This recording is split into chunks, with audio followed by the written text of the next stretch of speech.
కానీ అజిత్ ఇట్లాంటి గ్రౌండ్ పని చేయలే. అజిత్కి ఇతనికే యాక్షన్ పరంగా ఫైటింగ్ అక్కడ తమిళనాడులో.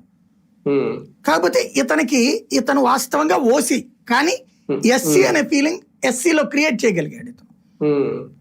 తద్వారా ఆ సామాజిక వర్గానికి సంబంధించిన వాళ్ళకి ఎక్కువ పదవులు ఇచ్చాడు. ఆ కాన్సెప్ట్ లో ఇతను హీరో వర్షిప్ తెప్పించుకోగలిగాడు విజయ్ని, అజిత్ని పక్కన పెట్టేసి. త్రిష నిన్న వీళ్ళిద్దరిని కూడా కలిపింది. అజిత్ వాళ్ళ నాన్న చనిపోయినటువంటి సందర్భంలో ఇతను తీసుకుని వెళ్ళింది త్రిష. వీళ్ళిద్దరి మధ్యన ఉన్న డిస్ప్యూట్ ని క్లియర్ చేసింది ఒక ప్లాట్ఫామ్. రజనీకాంత్ మొన్న తన డిస్ప్యూట్ క్లియర్ ఇంకొంచెం పెంచాడు. అతను విజయ్ దగ్గరికి పోలా, స్టాలిన్ దగ్గరికి పోయాడు. పోయి రజనీకాంత్ ఏమని చెప్పాడు, నాకు విజయ్కి ఏందా గొడవ, అతని ఏజ్ ఎంత, నా ఏజ్ ఎంత, నాకు కమల్ హాసన్ పోటీ అంటే ఒక అర్థం ఉంటది, అతనితో నాకు పోటీ అంటే పొమ్మన్నాడు.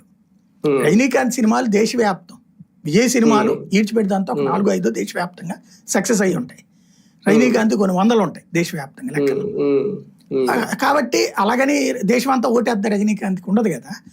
రజనీకాంత్ ఫ్యాన్స్ మాత్రం నువ్వు ఎట్టాకు రాజకీయాల్లోకి రావట్లేదు, అన్నామలై కన్నా సపోర్ట్ చేయమని ప్రెజర్ చేసినట్టున్నారు.